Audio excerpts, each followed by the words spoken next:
Lord Andrew Robathan, Conservative peer, former Minister for the Armed Forces and a former British Army soldier. Lord Robathan, thank you for coming on the programme tonight. Several of your peers in the House of Lords, politicians from various parties today joining the growing clamour for Britain to cease arms sales to Israel. Has the time for that come, sir? Good evening. Good evening. I think this is a mistake. And look, let's not be under any illusions. The situation in Gaza is absolutely appalling, ghastly, and whatever. We have no idea how many people, civilians, have been killed by Israeli airstrikes. I wouldn't believe anything that Hamas says, but certainly I'm sure many have been killed, and these aid workers were certainly destroyed by an admitted Israeli airstrike. But hold on. Who is asking Hamas what they're doing? Because, of course, there are two sides to this. Hamas are continuing to fight. They've got hostages, 100-odd hostages still, that they've got tied up.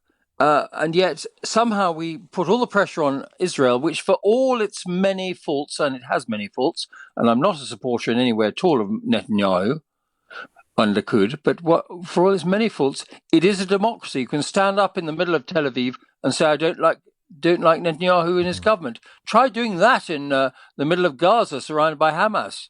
You get your throat cut.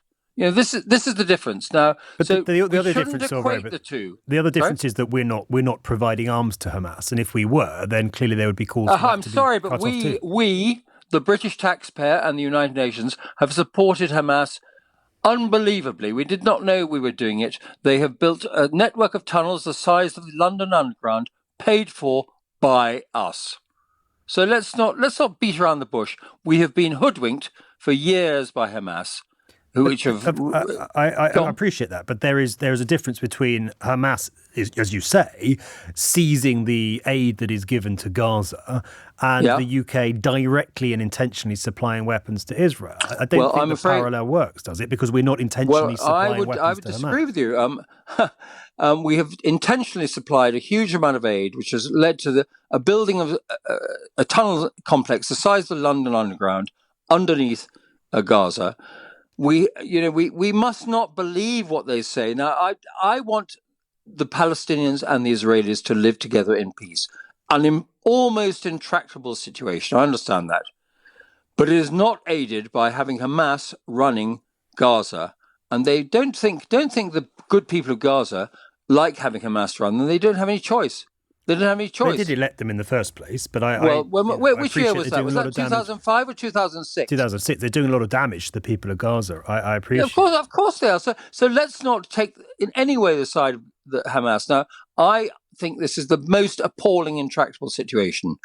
But imagine if you were an Israeli, what would you do? Now, by the way, I hasten to add, I have no truck with the Netanyahu and Likud government. Mm-hmm. I think there are all sorts of issues there. And Netanyahu is not, in my opinion, a very sound man. Let's just put it that way. But that's almost my point, Lord Robathan. Why, given what you say, and I agree with it, is this country continuing to supply arms to that man, his government and his military? Because Hamas are talking about clearing from the river to the sea, that's from the Jordan to the Mediterranean, pushing all the Jews in the sea, which was the same as they said in 1948, same as they said in 1967. And I'm afraid we have to say, do we want the Jews to be destroyed and pushed into the sea? I don't. I don't want the Israelis to be put in this position. At least the Israelis are free. And about a fifth of the population, something in Israel, is Arab. And they can live quite happily in Israel. But no Jew can live in Gaza because they'd be murdered. So you would say until Hamas is destroyed, we must continue arming Israel almost regardless of what it does? I wouldn't say regardless. But I would say that Hamas need to be destroyed. Now, I don't necessarily think, as a former soldier, I don't necessarily think the tactics of the Israelis have been very sensible. Mm-hmm. I think it's been hugely counterproductive in terms of public relations. But can we go back a few months to when that hospital, was it Al Shifa? I can't remember. All of the BBC and others said this hospital has been targeted by the Israelis. It then turned out that actually it was Hamas rockets landing in the hospital car park. Do you remember that? I do. So let's But there not have been believe more recent everything that allegations comes. about Israel's Let's not conduct in believe Al-Shifa. everything that comes out of But Hamas. you don't have to believe everything that comes out of Hamas to know that Israel has killed 3 British civilians, completely innocent people. I do know that. I do know. And doing funnily God's work in Gaza. And if we don't draw a line, of hold course on. I agree with you on that. If we don't draw the line there, Lord Robathan, then frankly, where do we draw it? Look, I'm awfully sorry. Have you had any experience of war? Because war means people get killed. And actually, those brave people who have tragically been killed, and the Israelis have held up their hands and said this was a terrible mistake. And it was a terrible mistake. It was a disgraceful mistake. How but could hold it on, be a these mistake? things happen in war. What, These 3 things happen. separate Have you ever vehicles? been to Gaza? I've been to Gaza. It's a very small area. 3 separate vehicles, clearly marked as humanitarian vehicles, undertaking a route that had been cleared with Israel in advance, were taken out with what seems to be 3 separate missiles. That's do not you a think it was slip of the deliberate? button. Do you think it was deliberate? I genuinely don't know. It's difficult to see how it couldn't have It'd be impossible for it to be deliberate. I mean, what Israeli idiot would deliberately destroy humanitarian vehicles? War is chaos. And look, my heart goes out to these people and their families. Of course it does. But war is chaos, and it's ghastly, and people get killed. Now, should we just stop? Should we just stop arms shipments because 3 British people get killed? Or what about? I mean, Hamas say 30,000 Palestinians being killed. I think every life is worth the same, be it Israeli, Palestinian, or British. But doesn't that strengthen the case for those saying it's time to stop arms sales? Do you want Hamas to win? That is the question. If we stop, look, let's put it this way: if Hamas get a ceasefire which allows them to regroup, they have won. I don't support the Israeli position necessarily, but I do know that we have to see Hamas destroyed. But what it sounds like, and I say this with respect, Lord Robathan, is he almost saying at any cost? No, I'm not saying at any cost. What I'm saying is that if you were in Israel, or indeed if you're in the Middle East at all, and the Arab states in the Gulf are basically on the side of getting rid of Hamas, let me tell you, if you were in Israel, you would say, how do we protect the lives of people in Israel and indeed the people in Palestine? Mm-hmm. And I was last in Palestine in June, I think. Look, it's shocking, it's awful, it's ghastly, but who are the perpetrators of this evil, and who are the people that are trying to put it to the right? You could absolutely. Hamas need to be destroyed. I think many people. But how do you destroy Hamas if you don't give them weapons? But not by taking out British aid workers trying to feed the people of Gaza. This is an awful, awful tragedy of war. But war is ghastly. I mean, if anybody that has any experience of war knows that people get killed left, right, and centre by mistake.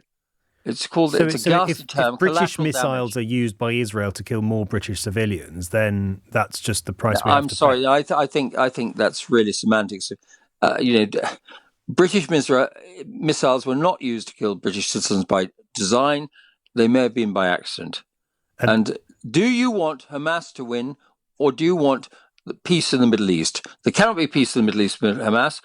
Whether there can ever be peace in the Middle East, I do not know. But it cannot be if Hamas is continuing to run Gaza. If we shouldn't cut off arms sales, Lord Robathan, how would you like to see the UK government respond to what happened to those 7 aid workers? Or do you think that there doesn't need to be any response from the UK? Of course, we are all gutted by it. Of course, there should be an inquiry, as a proper inquiry, to find out how it all went wrong. But the truth is that in war, you're talking about Hamas say, I don't believe it necessarily, that 30,000 people in Palestine, in Gaza, have been killed by Israeli airstrikes. Now, I'm afraid that the 3 British citizens killed, tragic though it is, that must be set aside however many hundreds or thousands of Palestinians have been killed. You know, we have to get to the end of this war, and you can't get to the end of the war with having peace with people who say, we want to murder you, whatever happens. And that's what Hamas is saying. They want to destroy every Jew and every Israeli. And it's an anti-Semitic, anti-Israeli position. And I'm sorry, I don't like it. Of course, nobody likes any of this war, but I'm afraid we have to say, do we want Hamas to win, or do we want Israel to win? No, I don't. I would like to see a peace that allows a decent government in the Middle East, in both in Israel and in Palestine, to prevail, and perhaps we get some sort of settlement which made both Palestinians and the Israelis secure. Good to have you on. Thank you for your time tonight, Lord Andrew Robathan, Conservative peer, former Minister for the Armed Forces and British Army soldier too.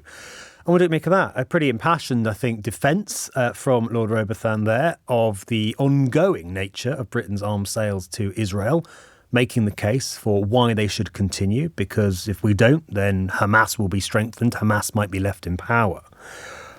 I appreciate that. I want Hamas ousted as much as anybody. But we cannot continue in a situation where Britain is supplying missiles to an administration and a military that might use them to kill British civilians, intentionally or otherwise, frankly, in the way that we've seen in the last 48 hours. And I would say the IDF says it's the most moral army in the world. We are told on the one hand that it works surgically, it works with unique precision, that every single act, every single missile is closely targeted to only take out Hamas.